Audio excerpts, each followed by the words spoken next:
এবং বিভিন্ন জন ফোন দিয়ে আমাকে বলছিল, দিনে এখনো রাখছেন কেন? তাদেরকে আমি বলেছি যে তাহলে নিব কোথায়? তারাও আসলে বিকল্প কিছু বলতে পারছিল না। সুস্থ বাচ্চা, আগের বাচ্চা সব একসঙ্গে এক বেডের উপর রাখা, একজনের ক্যানোলার আঘাত আরেকজনের মাথায় লাগতেছে, কিন্তু আমাদের ওগুলো নিয়ে কথা বলা দূরে থাকা, আমাদেরকে ভিতরে ঢুকতে দিচ্ছে না। আমরা যখন একটু ভিতরে ঢুকে কথা বলে যখন এই দৃশ্যটা দেখতে পাই, যে বা জিজ্ঞেস করে বলছে এটা আপনাদের ব্যাপার না, আমাদের সাথে বেশ ভালো মানে মোটা রকম মিসবিহেভও করা হয়।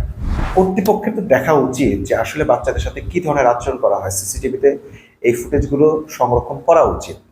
কারণ আমরা ওখানে গিয়ে কোনো ডাক্তার পাইনি, আমরা যেটা পেয়েছি নীল ড্রেসের নার্সদেরকে পেয়েছি, এবং তারা ডিল করছে, সিকিউরিটি আমাদের সঙ্গে ডিল করতেছে, আয়াবুয়ারা ডিল করতেছে, অন্য অযাচিত অপরিচিত অনেক ব্যক্তি তারা আমাদেরকে এসে ঘিরে ধরে।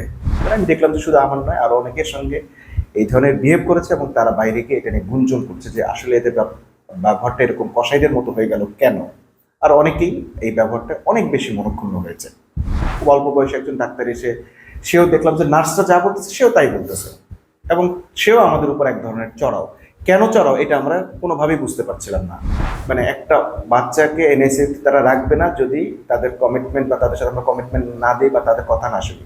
এই কথাটা এমন কেউ বলছে যারা আসলে ডাক্তার নয়, নার্স, এবং তাদের সাথে কিছু সাঙ্গপাঙ্গ। এর মধ্যে একজনের নাম ছিল বাপ্পি।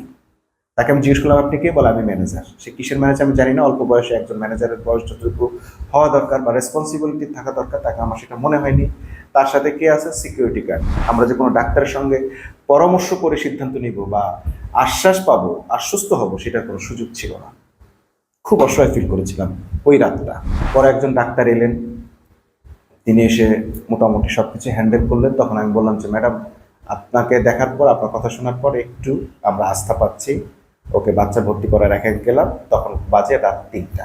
যে বাচ্চাটা আমাদের কলিজার মানিক বা ধন, সে বাচ্চাটা ওদের কাছে গিনিপিগের মতো হয়ে যায়। মসজিদ ছাড়া আর অন্য যে কোনো জায়গায় মোটামুটি সাফোকেশন হয়, বড়দের সাফোকেশন হয়। আমাদের দেশের বাড়ি ভোলা, সেখানে সেখানে গত ১ বছরে ২ দিন সদর হসপিটালে একজন গাইনি বিশেষজ্ঞ বা এই ধরনের গর্ভবতী মায়েদের সেবা দিতে পারে এরকম ডাক্তারকে দেখানো সম্ভব হয়নি। সরকারি হাসপাতালগুলোতে মানে এই ধরনের কোনো সেবা নেই। শেখ হাসিনার আমলে কিছু কমিউনিটি ক্লিনিক করা হয়েছে গর্ভবতী মায়েদের সেবার জন্য, সেখানে দামি দামি ওষুধ ফ্রি দেওয়া হয়, কিন্তু যে ওষুধগুলো কার জন্য উপযুক্ত কার জন্য উপযুক্ত না, সেটা যে ডাক্তার নির্ধারণ করবে সে ডাক্তারই পাওয়া যায় না। এই যে কয়েকশো আড়াইশোর মতো যে কমিউনিটি ক্লিনিক করা হলো, সেগুলোতে কি কোনো সার্ভিস দেওয়া হয়? কোনো চিকিৎসা সেবা কি মানুষ পাচ্ছে? সুপ্রিয় দর্শক শ্রোতা, আসসালামু আলাইকুম। অনেকদিন পর আপনাদের সঙ্গে আবার দেখা হচ্ছে। আসলে আমি এতদিন আমার একটা বাচ্চাকে নিয়ে ৮ দিন হসপিটালে আটকে ছিলাম। ঈদের আগে থেকে, অর্থাৎ ২৫ তারিখ থেকে গতকাল অবধি ৮ দিন হসপিটালে ছিলাম। তো ঈদটাও কেটেছে হসপিটালে। এর মধ্যে আপনারা জানেন যে ৮ দিন হসপিটালে একটা বড় ধরনের অঘটন ঘটে গেছে। সেই মুহূর্তেটাও আমরা হাসপাতালেই ছিলাম। তো এসব নিয়ে অনেক কথা বলার ছিল, কিন্তু আমি আমার বাচ্চাকে নিয়ে, যেহেতু আমার বাচ্চা এনআইসিউতে ভর্তি ছিল, তাকে নিয়ে এতটা পেরেশানিতে ছিলাম, এতটা আতঙ্কে ছিলাম যে আসলে কোনো কিছুই শেয়ার করার মতো, বলার মতো ভাষা আমার ছিল না, বা সে ধরনের মানসিক প্রস্তুতিও আমার ছিল না। গতকাল অবশেষে আমার বাচ্চা বাসায় ফিরেছে আলহামদুলিল্লাহ। অত্যন্ত আতঙ্কের মধ্যে 10টা দিন কেটে গেছে। বিশেষ করে ঈদের দিন যখন 6টা বাচ্চার মৃত্যুর ঘটনা ঘটলো, এবং স্বাভাবিক আরও কিছু মৃত্যু সহ প্রায় 12-13টার মতো বাচ্চার মৃত্যুর ঘটনা ঘটলো, তারপর এক প্রকার বলা চলে যে আশা ছেড়েই দিয়েছিলাম। এবং বিভিন্ন জন ফোন দিয়ে আমাকে বলছিল, 8 দিনে এখনো রাখছেন কেন? তাদেরকে আমি বলেছি যে তাহলে নিব কোথায়? তারাও আসলে বিকল্প কিছু বলতে পারছিল না। তো সব মিলে এমন একটা পরিস্থিতি ছিল যে আসলে স্বাভাবিকভাবে কথা বলা কিংবা কারো কথায় মনোযোগ দেওয়া, কোনো দিকে ফোকাস করা আমার পক্ষে সম্ভব ছিল না। তো আজকে আমি যে কথাগুলো বলতে চাই সেটি হচ্ছে যে ৮ দিন সম্পর্কে আমার এই কয়েকদিনের যে অভিজ্ঞতাটা হলো সেটা একটু সবার সামনে তুলে ধরতে চাই। প্রথমত, রাত 2টার সময় আমার স্ত্রীর পেইন ওঠে। সাথে সাথে ৮ দিনে অ্যাম্বুলেন্সের জন্য কল করলাম। আমার স্ত্রীকে দেখানো হতো ৮ দিন জুরাইন হসপিটালে। তো সেখানকারই নাম্বারে ফোন দিয়েছিলাম। আগেই বলে নেই জুরাইন কেন বেছে নিয়েছিলাম। ব্যারিস্টার রফিকুল হক আদ্দিন যেটাকে বলা হয়, সে হসপিটালটা অনেক পরিচ্ছন্ন, ফাঁকা এবং বেশ সুন্দর একটা হসপিটাল। তো সেখানে সবসময় মোটামুটি অ্যাভেলেবেল বেড থাকে, অর্থাৎ ফাঁকা দেখে এবং পরিচ্ছন্নতা দেখেই কিন্তু আসলে সেই হাসপাতালে নিয়মিত দেখানো হতো, তাকে চেক আপ টেক আপ করানো হতো। কিন্তু যখন আমি অ্যাম্বুলেন্সের জন্য ফোন দিলাম তখন আমাকে সেখান থেকে বলা হলো, আমার টার্গেটও ছিল আমি জুরাইন হসপিটালেই নিয়ে যাব, জুরাইন আদ্দিনে নিয়ে যাব, কিন্তু আমাকে বলা হলো যে মগবাজারে নিয়ে যেতে। বললাম কারণ কি, মগবাজারে কেন? বলে যে এটা কাছে হবে। তবে পরে বুঝতে পারছি যে আসলে কেন আমাকে মগবাজারে নিতে বলা হয়েছে। কারণটা ছিল আহ, কারণ ডেলিভারি কেসে সাধারণত যদি বাচ্চার কোনো প্রবলেম হয় তাহলে সেক্ষেত্রে সাথে সাথে এনআইসিউতে নিতে হয়। এনআইসিউটা আদ্দিন, ব্যারিস্টার রফিকুল আদ্দিন অর্থাৎ জুরাইনের আদ্দিনে নেই। সম্ভবত তারা এই কারণেই মগবাজারে নিয়ে যেতে বলেছে। আমি তারপর মগবাজারে ফোন দিয়ে অ্যাম্বুলেন্স কল করলাম, প্রায় অল্প সময়ের মধ্যে অ্যাম্বুলেন্স চলে আসলো, হাসপাতালে নিয়ে গেলাম। তো নিয়ে যাওয়ার পর সেই ভোরবেলা থেকে শুরু করে, অর্থাৎ প্রায় 3টা 4টা থেকে শুরু করে ডেলিভারি হতে সময় নিল হচ্ছে রাত প্রায় 10:30 পর্যন্ত, 10টা 20 22 বা 25 এই সময় গিয়ে ডেলিভারিটা হয়েছে। এই ডেলিভারিটাতে কেন দেরি হলো, এটা একটা বড় ধরনের প্রশ্ন। প্রশ্নটা এই কারণে, আট দিনে আমি সেবা নিচ্ছি প্রায় 18 বছর যাবত। অর্থাৎ আমার বড় ছেলের জন্মের পর থেকে শুরু করে তার যাবতীয় সমস্যা আমরা 8 দিনে যেতাম। তারপরে আমার আরো যে বেবি হয়েছে, অর্থাৎ 3টা বেবি আমার 8 দিনে হয়েছে এবং স্বাভাবিকভাবে হয়েছে, নর্মাল ডেলিভারি হয়েছে। অত্যন্ত সুন্দর ছিল পরিবেশ। অন্যান্য যে কোনো চিকিৎসার ক্ষেত্রে আমরা 8 দিনে যেতাম সেটার পরিবেশ দেখে।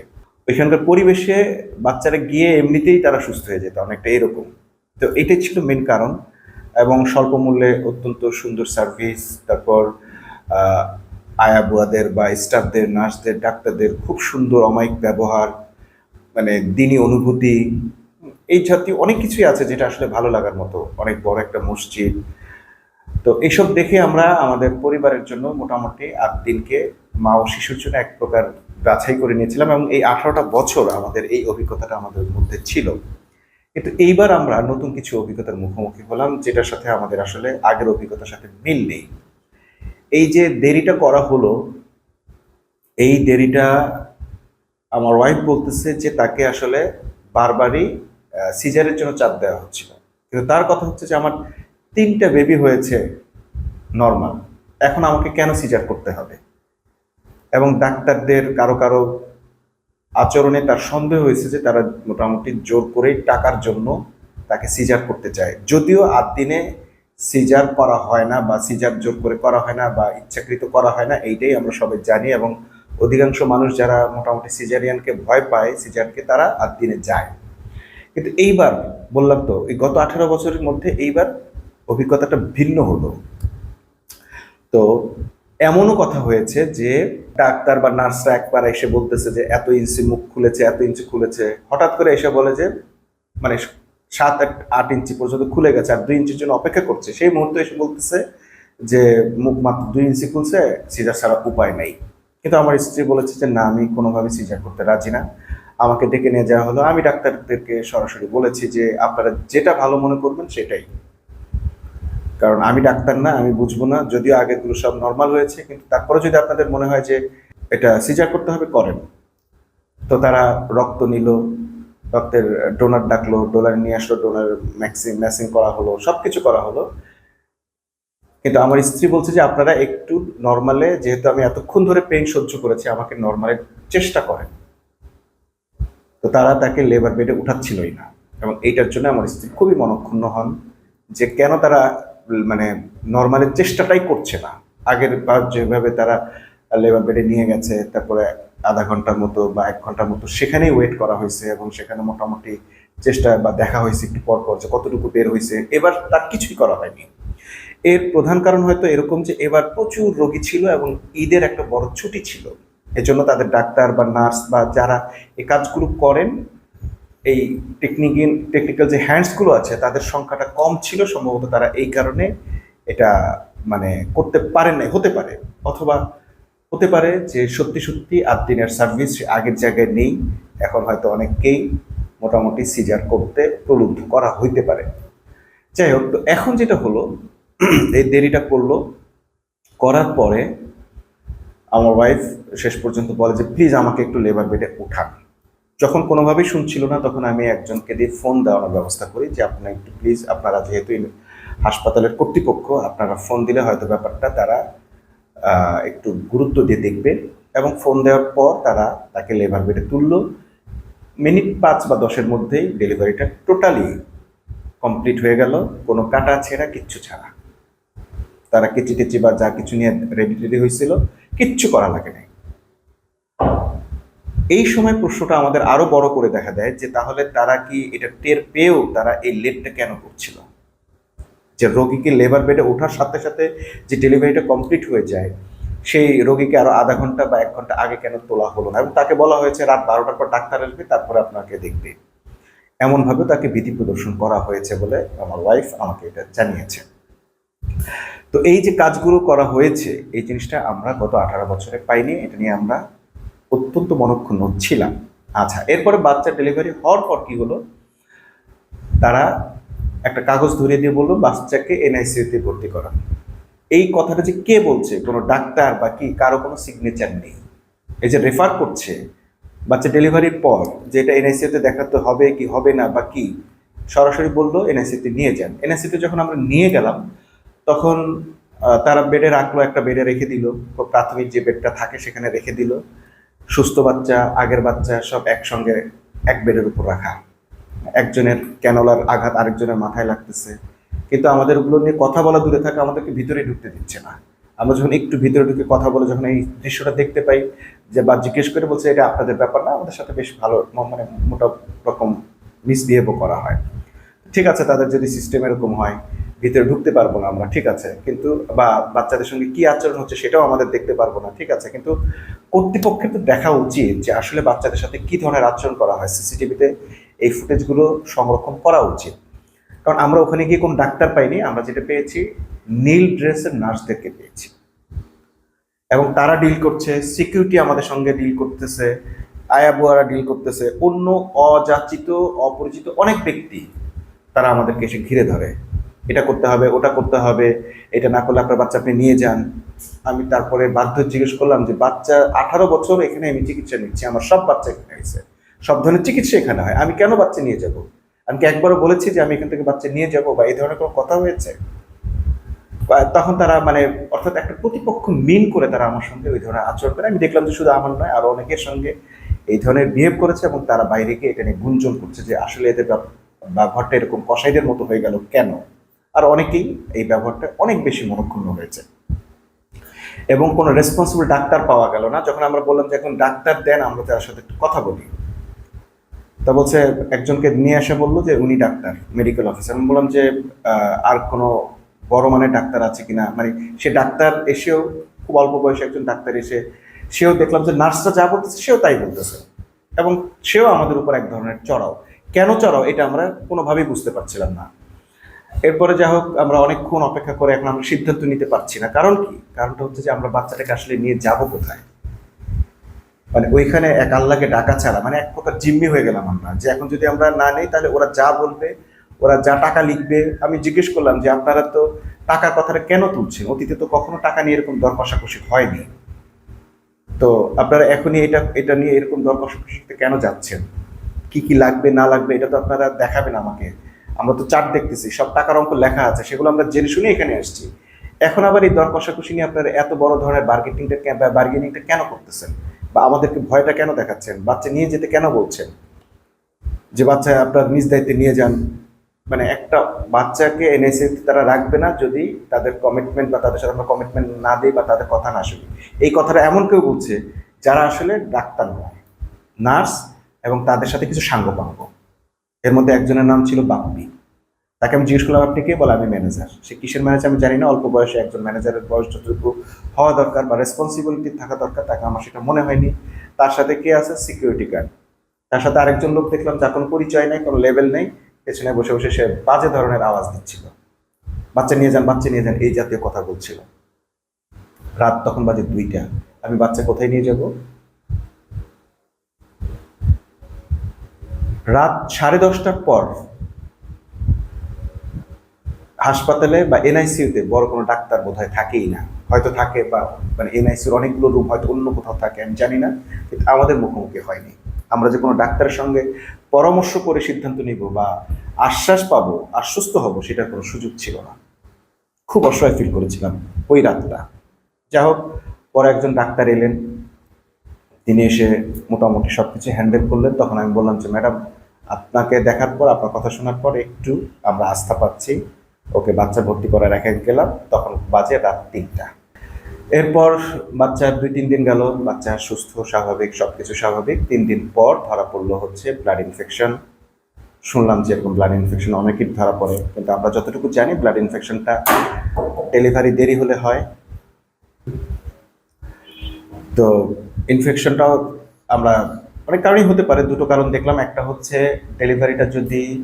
ডেলিভারি হওয়ার টাইমটা যদি বেশি নেওয়া হয়, অর্থাৎ আমরা পেইন উঠেছে রাত 2টায়, ডেলিভারিটা হয়েছে রাত পরের দিন রাত প্রায় 10:30টার কাছাকাছি সময়, অনেক বড় একটা টাইম, দীর্ঘ সময়টা পার হয়েছে। তো এটা কারণে একটা হতে পারে ব্লাড ইনফেকশন, আরেকটা হতে পারে হাসপাতালে যে সমস্ত সরঞ্জামাদি ব্যবহার করা হয়, ক্যাথেটার ট্যাথেটার যা কিছু আছে সেখান থেকে হতে পারে। তো ওই যে বললাম যে এনএসসিতে গিয়ে প্রথমে যে জায়গাটায় রাখা হয়, সেখানে ভালো বাচ্চা খারাপ বাচ্চা একসাথে রাখা হয়। একজনের ক্যানালা আরেকজনের মুখে লাগতেছে, মানে কপালে লাগতেছে, কোথায় লাগতেছে কেউ কোনো খেয়ালও করতেছে না। মানে ওইটা একটা কেয়ামতের ময়দানের মতো একটা অবস্থা। যে বাচ্চাটা আমাদের কলিজার মানিক বা ধন, সে বাচ্চাটা ওদের কাছে গিনিপিগের মতো হয়ে যায়। 2-3 দিন পরে ব্লাড ইনফেকশন যখন পাওয়া গেল, 5 দিন পর পাওয়া গেল আবার প্ল্যাটিলেট কম। তো প্রত্যেকটা খবরই আমাকে অন্য একজনের খবরের সঙ্গে মিলে যাচ্ছিল, যে বলে যে ভাই আমার বাচ্চারও ঠিক। সে তার আবার ফেসবুকে লিখেছে যে ব্লাড ইনফেকশন, তারপরে এই ধরনের ব্লিডিং। আমাকেও বলা হলো যে ব্লিডিং হতে পারে, আপনি ডোনার ম্যানেজ করে রাখেন। অর্থাৎ ঠিক তাদের সঙ্গে যা যা হয়েছে আমার সঙ্গে সেমটাই হচ্ছিল। ওই ভদ্রলোকের যেহেতু বাচ্চাটা গত ঈদুল ফিতরের সময় মারা গেছে, তো আমি এই ভয়টা সারাক্ষণ বুকের ভিতর লালন করতাম এবং সেও বারবার আমার খোঁজটা নিত। মোট কথা এই 10টা দিন এই আতঙ্কে কেটেছে। আর আল্লাহর কাছে দোয়া করেছি যে আসলে আমাদের কোনো বিকল্প নাই। এই হাসপাতালটার ব্যাপারে আমরা এতদিন থেকে অবজার্ভ করছি যে হাসপাতালটাই সবচেয়ে বেটার মা ও শিশুর ক্ষেত্রে, বিশেষ করে স্বল্প খরচে এবং অন্যান্য বিষয়ের ক্ষেত্রে। এইবার ভিন্ন রকম অভিজ্ঞতা হলেও আমাদেরকে এখানে থাকতে হলো, কারণ এর চেয়েও যে কোনো বেটার অপশন আমাদের কাছে আর ছিল না। পরিবেশের অবস্থা যদি বলি, মানে এমন এমন ওয়ার্ডের সামনে গেলে দেখি যে ওইখানে বসে থাকার মতো অবস্থা নাই। ওয়ার্ডের সামনে যদি বসা হয় তাহলে দম আটকে আসে। কোনো জায়গা দিয়ে গরম বাতাস আসতেছে, এসির বা আরো মোটা হোস পাইপ দিয়ে গরম বাতাস আসতেছে। আমার কাছে ভিডিও আছে, আমি দেখাতে পারবো। মানে ওইখানে দাঁড়ায় থাকলে কয়েক মিনিট আমার নিজের দম বন্ধ হয়ে যায়। আমি পরে এসে মসজিদে বসে থাকছি। বাচ্চার মাকে যেখানে রাখা হয়েছে সে জায়গাগুলো এরকম একটা জায়গায়, মানে ওইখানে যেতে আসতেও দম আটকে আসে। পুরো হাসপাতালটা মসজিদ ছাড়া আর অন্য যে কোনো জায়গায় মোটামুটি সাফোকেশন হয়, বড়দের সাফোকেশন হয়, দম আটকার মতো পরিবেশ। এইটা আমাদের সবার চোখে লাগছে। লাগার পর আমি ওই দিন রাতে কয়েকজনের সঙ্গে বিষয়টা নিয়ে আলাপ করি এবং কর্তৃপক্ষের কানে দেওয়ার জন্য চেষ্টা করি। শেষ পর্যন্ত আমি চেয়ারম্যানের খুব কাছের মানুষ একজনকে, তার পিএকে জানিয়েছি যে আসলে আপনাদের হাসপাতালের এই এই অবস্থা। যেদিন জানিয়েছি তার পরের দিনে 6টা বাচ্চা আমরা জানলাম যে সাফোকেশনে বা এসি বন্ধ করে দেওয়ার জন্য মারা গেছে। অর্থাৎ এই ঘটনাটা যে, এই দুর্ঘটনা যে ঘটতে পারে সেটা আমরা আগেও বুঝতে পেরেছিলাম। তাহলে কর্তৃপক্ষ কি সেটা বুঝতে পারেননি? হতে পারে যে তারা সবসময় এটার সাথে অভ্যস্ত বলে তারা বুঝতে পারেনি, কিন্তু আমাদের কথাগুলোকে তাদের গুরুত্ব দেওয়াটা উচিত ছিল। অনেকেই কথা বলছিল ওখানে মোবাইলের নেট পাওয়া যায় না, কোনো ধরনের নেট পাওয়া যায় না, অথচ ওই সময় মোবাইল নেটটা খুবই গুরুত্বপূর্ণ। কারণ যে কোনো সময় এনআইসিইউ থেকে আপনাকে ফোন দিতে পারে রোগীর পরিবারকে। রোগীর পরিবার কেবিনে আছে, রোগীর পরিবার ওয়ার্ডে আছে, সে কিভাবে ফোন রিচ করবে যদি নেটওয়ার্ক না থাকে? তারপরে সাফোকেশন তো হচ্ছে, এই জিনিসগুলো তাদের দেখার দরকার ছিল। এখন আগের চেয়ে, আগে কিন্তু এই জিনিসগুলো এরকম ছিল না। এই কয়েক বছরে 8 দিনে অনেকগুলো রুম তৈরি করা হয়েছে, গ্লাস দিয়ে দিয়ে দিয়ে অনেকগুলো রুম তৈরি করা হয়েছে। যে জায়গাগুলো আগে ভ্যাকুয়াম ছিল, ফাঁকা ছিল, বাচ্চারা যেখানে আনন্দ ফুর্তি করতো, মজা করতো বা নিজেদের মানে রিক্রিয়েশন করতে পারতো, সেই জায়গাগুলো কার্টেল করতে করতে করতে সেখানে রুম বাড়ানো হয়েছে। অর্থাৎ তাদের স্পেস সংকট পড়েছে, করার কারণ তারা এটা করেছে। অন্যদিকে 8 দিনের অন্য যে শাখাগুলো আছে সেগুলো যথেষ্ট মানে বড় বড় জায়গায় করা হয়েছে, অনেক বড় ভবন করা হয়েছে, হাসপাতালের উপযোগী করে করা হয়েছে, কিন্তু এই ভবনটা আমরা দেখেই বোঝা যায় যে এটা আসলে হাসপাতালের উপযোগী নয়। কিন্তু ঢাকার একটা গুরুত্বপূর্ণ স্থাপনা হিসেবে, জায়গা হিসেবে এটা এখনো টিকে আছে, টিকে থাকতে হয়েছে। তো সর্বশেষ আমরা যেটা দেখলাম যে 27 তারিখ ঈদের দিন অনেকগুলো বাচ্চা মারা গেল। মারা যাওয়ার পর আমরা এক ধরনের বোবা হয়ে গেলাম, কারণ কে বা কারা এসি বন্ধ করে দিল, এবং এসি বন্ধ করে দিলে যদি বাচ্চা মারা যায় এই নোটিশটা তো আসলে কর্তৃপক্ষের নার্সদের জানার কথা। নার্সরা ওখানে অনেক ধরনের বিহেভ করেন, মনে করেন যে তারা সব জানেন, মানে রোগীর পরিবারকে কোনো কথাই বলতে দেয় না, ঢুকতে দেয় না, দেখতে দেয় না, অর্থাৎ তারা মোটামুটি দায়িত্ব নিয়ে নেন। অতীতে আমরা এটাকে মেনে নিয়েছি, কারণ আমাদের কোনো ক্ষতি হয়নি, বা আমরা দেখেছি যে না ঠিকই আছে, সবাইকে ঢুকতে দিলে তো মানে যে কোনো ধরনের কন্টামিনেশনের সম্ভাবনা থাকে, সংক্রমণের সম্ভাবনা থাকে, তো না দিক, কিন্তু দায়িত্বটা তো তাদের নিতে হবে। কিন্তু এবার আমরা দেখলাম সে দায়িত্বটা তারা নেয়নি, এবং যেটা মনে হয়েছে সেটা হচ্ছে যে এই ঈদের ছুটিটাতে তেমন কোনো বড় ধরনের দায়িত্বশীল বা ডাক্তার এখানে ছিলেন না, অধিকাংশ ছুটিতে ছিলেন। নার্স বা অন্য কারো উপর, এমন কারো উপর নির্ভর করা হয়েছে যারা আসলে এই ধরনের ক্রাইসিস ম্যানেজ করার মতো অবস্থায় নেই, কোনো রকম ঈদটা পার করতে তারা চেয়েছিলেন। অনেকে আমাকে যে অভিযোগগুলো করেছেন তাদের স্ত্রীদের সঙ্গে, তাদের বাচ্চাদের সঙ্গে সেম কাহিনীগুলো, ঘটনাগুলো ঘটেছে, তারা আমাকে লিখিত তাদের পোস্টে বা বিভিন্ন জায়গায় আমি এগুলো দেখেছি। দেখার পরও আমাদের কাছে শেষ পর্যন্ত সরকার এখানে তদন্ত করলেন, তারা তদন্ত করলেন, কি কি বেরিয়ে হয়ে আসলো আমরা জানি না, কিন্তু সরকার যেটা বলেছে যে হ্যাঁ এখানে আসলে হাসপাতালের উপযোগী বা শিশুদের উপযোগী নয়, এবং এই যে সাফোকেশন বা এটা তারাও তাদের অবজারভেশনে এসছে, এটা আমাদের অবজারভেশনে এসছে। কিন্তু সরকার দেখলাম আবার একটা ব্যবস্থা নিতে যাচ্ছে, সেটা হচ্ছে যে এই হাসপাতাল বন্ধ করে দেওয়া, লাইসেন্স বাতিল করা, ইত্যাদি ইত্যাদি কি যেন কথা এখন আমরা শুনতে পাচ্ছি। তো আমার প্রশ্ন হচ্ছে যে আমাদেরকে এই হাসপাতালে আসতে হলো কেন? আমার ওয়াইফ অনেক দূরে থাকেন, আমাদের দেশের বাড়ি ভোলা, সেখানে গত 1 বছরে 2 দিন সদর হসপিটালে একজন গাইনি বিশেষজ্ঞ বা এই ধরনের গর্ভবতী মায়েদের সেবা দিতে পারে এরকম ডাক্তারকে দেখানো সম্ভব হয়নি। কখনো ছুটিতে, কখনো তার সময় শেষ, কখনো এইটা, কখনো সেটা, অর্থাৎ সরকারি হাসপাতালগুলোতে মানে এই ধরনের কোনো সেবা নেই। শেখ হাসিনার আমলে কিছু কমিউনিটি ক্লিনিক করা হয়েছে গর্ভবতী মায়েদের সেবার জন্য, সেখানে দামি দামি ওষুধ ফ্রি দেওয়া হয়, কিন্তু যে ওষুধগুলো কার জন্য উপযুক্ত কার জন্য উপযুক্ত না সেটা যে ডাক্তার নির্ধারণ করবেন সে ডাক্তারই পাওয়া যায় না। এই যে 100-250-র মতো যে কমিউনিটি ক্লিনিক করা হলো, সেগুলোতে কি কোনো সার্ভিস দেওয়া হয়, কোনো চিকিৎসা সেবা কি মানুষ পাচ্ছে? অর্থাৎ সরকারি আর কোন হাসপাতাল ঢাকায় বা শিশুদের জন্য বিশেষায়িত কোন হাসপাতালটা আছে যেখানে 8 দিনের যে বেটার আপনি ট্রিটমেন্ট দিতে পারবেন? নাই।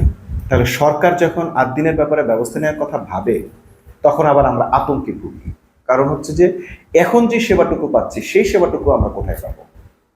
এত কিছুর পরও তো আমরা সেই হাসপাতালে রেখেছি, রাখতে বাধ্য হয়েছি, কারণ সরকার স্বাস্থ্যসেবা খাতে এমন কোনো বিকল্প ব্যবস্থা করতে পারেনি। ঠিক ওই সময় আরো অনেক ফুটেজ আসছে হাসপাতালের, যেখানে দেখা যাচ্ছে আয়াকে 100 টাকা ঘুষ না দেওয়ায় আয়া অক্সিজেন মাস্ক খুলে ফেলেছে, বাচ্চাটা মারা গেছে। সরকার কি ব্যবস্থা নিয়েছে? নেয়নি। সরকারি স্বাস্থ্যসেবা খাতে এই আমলে যে পরিমাণ ভোগান্তিতে মানুষ, মানে পুরো স্বাস্থ্য ব্যবস্থা ভেঙে পড়েছে। এই ডক্টর ইউনূসের আমলে যখন আমরা দেখেছি যে পরীক্ষাগুলো যা ডাক্তাররা দিয়েছে সব পরীক্ষা হাসপাতালে আছে, ডক্টর ইউনূস সরে যাওয়ার পরই যা দেখেছি সেই পরীক্ষাগুলো কিছুই হাসপাতালে নাই। ওইখানে রক্ত নিচ্ছে, ওইটা নিচ্ছে, সেটা নিচ্ছে, সব টাকাও নিচ্ছে, টাকা নিয়ে সেগুলো প্রাইভেট ক্লিনিকে পাঠাচ্ছে, অর্থাৎ প্রাইভেট ক্লিনিকের নামে টাকা নিচ্ছে, পরীক্ষা হয়তো এখানেই হচ্ছে। আমাদের সরকারি হসপিটালে গিয়ে দেখছে এই দশা। এরপর অন্যান্য সরকারি হসপিটালগুলোর, সদর হসপিটালগুলোর অবস্থা কি সে তো আপনারা দেখেছেন। যখন কোনো স্বাস্থ্যসেবা আমরা আমাদের জেলা সদর হসপিটালে পাচ্ছি না তখন বাধ্য হয়ে আমরা এই ধরনের প্রাইভেট হসপিটালে আসতে বাধ্য হয়েছি। সাধারণ চেক আপগুলো পর্যন্ত করানো যায়নি, সেগুলো করতে হয়েছে ঢাকায় এসে, প্রত্যেক মাসে একবার করে ঢাকায় আসতে হয়েছে। তো সরকার একটা হাসপাতালের বিরুদ্ধে ব্যবস্থা নেওয়ার আগে তার সমকক্ষ নয়, তার চেয়ে বেটার কোনো অপশন জনগণকে দিতে হবে, এটা আমাদের দাবি। তদন্ত কমিটি উক্ত হাসপাতালের প্রশাসনিক দায়িত্বরত ব্যক্তিদের জিজ্ঞাসাবাদে প্রমাণ পেয়েছে যে বিদ্যমান প্রশাসনিক দায়িত্বে থাকা ব্যক্তিবর্গ একটি হাসপাতাল পরিচালনার প্রাথমিক শর্তগুলি পালনে সক্ষম ছিল না। এটা যদি সরকার দিতে না পারেন, দেন এই হাসপাতালের উপর ব্যবস্থা নিয়ে আসলে জনগণের বিরুদ্ধে ব্যবস্থা নেওয়া হবে। এটা গেল একটা। এরপর আমি নিজের থেকে কিছু অনুসন্ধান করলাম যে হাসপাতালের এই অবস্থা কেন, আদ্দিন হসপিটাল এত প্রশংসার জায়গা থেকে আজকে এই অবস্থানে কেন পৌঁছালো। বিশেষ করে মগবাজার আদ্দিন হসপিটালটা, অন্য শাখাগুলোতে আমি এটা দেখিনি, অন্য হাসপাতালগুলো সেকশনগুলো জুরাইন, তারপর হাসনাবাদ মোটামুটি ভালো চলতেছে, বা এদের আরো অনেকগুলো সেকশন আছে। মগবাজারের অবস্থা এটা কেন? মগবাজারে এবার ঢুকে আমাদের প্রথমে যেটা দেখলাম সেটা হচ্ছে আফিল ভবন নামের একটা ভবন করা হয়েছে। এই আফিল ভবনটার সোর্সটা কি আপনারা জানেন? আফিল উদ্দিন হচ্ছে আওয়ামী লীগের একজন এমপি, তিনি মহিউদ্দিন সাহেবের ভাই, অর্থাৎ যিনি আদ্দিন প্রতিষ্ঠা করেছেন তার ভাই। তো তার নামে একটা ভবন করার অর্থ কি শুধু ভাই হিসেবে করা, নাকি রাজনৈতিক কোনো প্রভাব এখানে বিস্তার করা হয়েছে? গত আওয়ামী লীগ আমলে যারা এখানে নিয়োগ পেয়েছেন তারা কি হাসপাতালটার ভালো চান, নাকি তাদের সরকার চলে যাওয়া এই হাসপাতালটা ধ্বংস করতে চান? এটা এখন আমার একটা জিজ্ঞাসা। এই যারা মিসবিহেভ করছে এরা কি সেই অতীতের স্টাফ, নাকি এই আওয়ামী লীগের আমলে নিয়োগ পাওয়া আফিল উদ্দিনের সুপারিশের বা আফিল ভবন হওয়ার পর বা আওয়ামী লীগের এমপিদের, আওয়ামী লীগ সরকারের প্রভাব বলয় নিয়োগ পাওয়া লোকদের দ্বারা আমরা এই আচরণের শিকার হলাম? এটা এখন আমার জিজ্ঞাসা। এত সুন্দর পরিবেশ কিভাবে ধ্বংস হলো আদ্দিনের? কারা করলো এটা ধ্বংস? এই তদন্তটা হওয়া উচিত। গত আমলে আওয়ামী লীগের আমলে যারা নিয়োগ পেয়েছে তাদের সেই নিয়োগ প্রক্রিয়া পরীক্ষা করা দরকার, এবং যারা নিয়োগ পেয়েছে তারা কোন টাইপের লোক, তাদের মধ্যে কিছু দেখলাম যে ভিন্ন ধর্মের লোকও আছে। ভিন্ন ধর্মের লোকদের ব্যাপারে আমাদের, হিন্দু ধর্মের লোকদের ব্যাপারে আমাদের একটা সতর্কতা থাকে যে তাদের সাথে ওপারের সম্পর্ক, তারা খায় তাই এখানে আর টাকা জমায় ওইপারের ব্যাংকে গিয়ে, এই ধরনের একটা ব্যাপার তো আছেই। এখন এইটা সেই ধরনের কোনো ষড়যন্ত্র কিনা যে এই হাসপাতালটার রোগীদেরকে, এই হাসপাতালটার সুনাম নষ্ট করে এই রোগীদেরকে দেশের বাইরে পাঠানো, ইন্ডিয়ায় পাঠানো, কিংবা এই হাসপাতালটা ধ্বংস করে ফেলা, এরকম একটা ইসলামিক পরিবেশে, সুন্দর পরিবেশের হাসপাতালকে ধ্বংস করে বাংলাদেশকে প্রতিবন্ধী করে ফেলা, এই উদ্দেশ্য আছে কিনা এই বিষয়গুলো সরকারের খতিয়ে দেখা দরকার। এই হাসপাতালের বিরুদ্ধে ব্যবস্থা নেওয়ার আগে দুটো সুপারিশ। এক নাম্বার হচ্ছে এই হাসপাতালের বিরুদ্ধে ব্যবস্থা নেওয়ার আগে এই হাসপাতালের সমকক্ষ আরেকটি বিকল্প হাসপাতাল তাদের তৈরি করতে হবে, সরকারকে তৈরি করতে হবে। আর যাই কিছু হোক না হোক, এখানে 101 সিটের একটা এনআইসিইউ আছে, যেখানে বাচ্চাদেরকে, হ্যাঁ কিছু সমস্যা তো অবশ্যই যেগুলো আমরা বললাম এগুলো চাইলে কর্তৃপক্ষ সমাধান করতে পারেন, কিন্তু রাতারাতি 101 বেডের এরকম এনআইসিইউ, এত বড় এনআইসিইউ করা সম্ভব নয়। যেটা সম্ভব সেটা হচ্ছে এনআইসিইউতে সার্বক্ষণিক একজন বড় ডাক্তার 24 ঘন্টা 3 টাইমে বা 4 টাইমে 4টা স্লট করে একজন করে বড় ডাক্তার থাকতে হবে। কোনো অবস্থাতেই যেন কাউন্সিলিং বা অন্য কোনো ডিলিংসে নার্সরা, সিকিউরিটি গার্ডরা কিংবা বাপ্পির মতো ম্যানেজাররা যেন ডিল না করে, এটা যেন ডাক্তাররা ডিল করেন। ডাক্তারদের সঙ্গে আমাদের কিচ্ছু হয়নি, তারা যেভাবে বলেছেন আমরা সেভাবে করেছি। আরেকটা জিনিস খুব নজরে লেগেছে, সেটা হচ্ছে এবার যেটা করেছে, বিলের ব্যাপারে তাদের খুব প্রেশার ছিল, এবং এতটা প্রেশার ছিল যে আমি যখন আমার বাচ্চা রিলিজ হয়ে বের হয়ে আসে তখন আমি তাদের কাছ থেকে বিল পাই। সবসময় যেটা হয় যে রোগীর কাছে বিল পাওনা থাকে, কিন্তু আমাদের ক্ষেত্রে হয়েছে আমরাই বরং হাসপাতালের কাছে বিল পাওনা হয়েছে। এমনভাবে বলতো যে আমি যদি টাকাটা এখন জমা না দিই তাহলে আমার বাচ্চার ওষুধ বন্ধ থাকবে, অ্যান্টিবায়োটিক বন্ধ থাকবে, কিন্তু তারা সেটা করেননি। এমন ওষুধ আছে বা এমন ভিটামিন আছে যেটা আমরা আনতে পারিনি, সেটা আরেকজন বাচ্চা পুরোটা লাগেনি, তারা সেটা ইউজ করেছেন, খাওয়াইছেন। তারা অনেক যত্ন করে বাচ্চাকে দুধ খাওয়াচ্ছেন, সবই করেছেন, কিন্তু কখন? যখন তাদের কাছে গেছে, তার আগের যে স্টেজগুলো এনআইসিইউতে পার হয়েছে তারা তো যাচ্ছে তাই ব্যবহার করেছে, সেখানেই তো অনেক দুর্ঘটনা ঘটে যায়। তো এই যে ডাক্তারদের তত্ত্বাবধানে মূল এনআইসিইউতে ঢোকার পরে রুমগুলোতে ঢোকার আগে যা হয় এটা কর্তৃপক্ষকে আটকাতে হবে, নাম্বার 1। নাম্বার 2 হচ্ছে এই যে সাফোকেশন হচ্ছে, এটাকে পুরোপুরি হাসপাতাল যেভাবে হয় সেভাবে হতে হবে। এবং এই মগবাজার থেকে, আমি মনে করি যে মগবাজার থেকে এটাকে সরিয়ে এই এনআইসিইউটা জুরাইন অথবা এরকম বড় কোনো হাসপাতালে ফাঁকা জায়গায় নিয়ে যাওয়া উচিত। আরেকটা জিনিস সেটা হচ্ছে যে আমি জানি না এটা তাদের সাশ্রয় করার জন্য কিনা, তারা দেখলাম যে এসি প্রায় জায়গায় এসি বন্ধ রাখতেছেন, ঘামাইতে ঘামাইতে অস্থির, ফ্যানও বন্ধ রাখেন অনেক সময়। মানে এটা কি তাদের বিদ্যুৎ সাশ্রয় না কোন কারণে করছেন ঠিক জানি না। এমন এমন জায়গায় এসি বন্ধ রাখেন যে জায়গাগুলোতে আসলে এসি ছাড়া চলাই মুশকিল। এই কারণেই সন্দেহ হয় যে ওইখানেও কি তারা সাশ্রয়ের জন্য এসি বন্ধ করে দিয়েছিলেন, নাকি কোনো রোগীর পরিবার, আমি যেটা শুনেছি যে রোগীর কোনো আত্মীয়, রোগীদের মধ্যেও, রোগীর স্বজনদের মধ্যেও এটা আছে। হ্যাঁ, কোথাও আমরা যখন এসি কিছুতে যাতায়াত করি দেখি যে কেউ বলে এসি বন্ধ করেন ঠান্ডা লাগে, কেউ বলে এসি দেন গরম লাগে, মানে এই দুই ধরনের লোক আছে, কেউ কেউ বন্ধ করে কেউ কেউ চালু করে। এটা কি রোগীর লোকেরা করলো নাকি হাসপাতালের লোকেরা করলো, যেই করুক এটা রোগীর হাসপাতাল কর্তৃপক্ষের সেটা দেখার দরকার ছিল, এবং রোগীদেরও এই ব্যাপারগুলো, স্বজনদেরও এই ব্যাপারগুলো সতর্কতা থাকা দরকার ছিল যে আমার ঠান্ডা লাগতেছে আর আমি গিয়ে এসি বন্ধ করে দিলাম বা এসি বন্ধ করতে বাধ্য করলাম, এই জিনিসগুলো করা উচিত হয়নি। কারণ এসি গাড়িতে অনেকে এসি বন্ধ করার জন্য খুব চিল্লাচিল্লি শুরু করে দেয়, হ্যাঁ আপনার একার জন্য কি অন্যদের কষ্ট হবে নাকি, হ্যাঁ অনেক কথা বলে। কিন্তু এসি গাড়িতে কি এসি ছাড়া আসলে চলা যায়? গাড়িওয়ালারাও তখন মনে করে যে ঠিক আছে বন্ধ করে দেয়, আমাদেরই তো লাভ, আমরা এসি লঞ্চে যাতায়াত করি, দেখি যে কর্তৃপক্ষ এসে এসি বন্ধ করে দেয়, মানে তাদের তো লাভ, এসি না চললে তো তাদের খরচ বাঁচে। তো এই জিনিসগুলোকে তাদের অবশ্যই কারেকশন করা উচিত, এবং আমরা চাই যে 8 দিন তার আগের অবস্থানে ফিরে আসুক, এবং সরকারের উচিত হবে তারা এই হাসপাতালের উপর কঠোর কোনো ব্যবস্থার আগে অবশ্যই যেন এই রকম মানের আর একটা স্বাস্থ্যসেবার জায়গা বিকল্প তৈরি করেন। আমি নিশ্চয়তা দিতে পারি এই সরকারের অধীনে এই ধরনের কোনো স্বাস্থ্যসেবার পরিস্থিতি তৈরি করা সম্ভব হবে না, বরং যত জায়গায় স্বাস্থ্যসেবা খাতের যত জায়গায় ভালো ভালো অবস্থা ছিল সব ধ্বংস করে ফেলেছে, সব প্রায় ধ্বংস। বললাম না যে 100 টাকার জন্য একজন আয়া অক্সিজেন মাস্ক খুলে ফেলে, তদন্ত হইতে হইতে কোনো শাস্তি বিচার কিচ্ছু হবে না। আর আরেকটা জিনিস সেটা হচ্ছে যে সরকারকেও এই ব্যাপারে উদ্যোগ নিতে হবে, বেসরকারি ভাবে যারা প্রতিষ্ঠান চালান তাদের উদ্যোগ নিতে হবে। বিশেষ করে ঈদের ক্ষেত্রে তাদের শিডিউলটা অবশ্যই আগের চেয়ে গুরুত্ব দিয়ে ভাবতে হবে। এই ঈদের সময় বড় ধরনের অঘটনগুলো ঘটে, যদি তারা এই ছুটির মধ্যে না পড়তেন তাহলে আমার ধারণা যে হয়তো এই ধরনের দুর্ঘটনা এড়ানো যেত। সবশেষে এরকম একটি স্বাস্থ্যসেবা প্রতিষ্ঠান টিকে থাকুক এবং তার মান ফিরে আসুক, মান উন্নয়ন করুক, আর রোগীদের জিম্মি না করে রোগী সেবার মাধ্যমে তারা তাদের সে পূর্বের খ্যাতি ফিরে পাক, এই কামনা করছি। যারা ক্ষতিগ্রস্ত হয়েছেন তাদের প্রতি অবশ্যই সহমর্মিতা দেখানো উচিত এবং তাদের ক্ষতিপূরণ দেওয়া উচিত,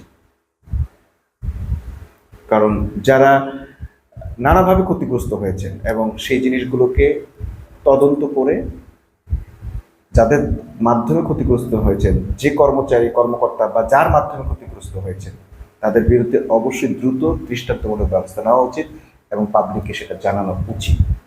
এটা করলে হাসপাতালের প্রতি মানুষের আস্থা ফিরে আসবে। হয়তো মানুষ, আমরা আসার সময় যেটা দেখলাম যে হাসপাতাল প্রায় খালি, এবং একটি হাসপাতাল কতটুকু বঞ্চিত হবে জানি না, কিন্তু বহু মানুষ সুচিকিৎসা থেকে বঞ্চিত হবে।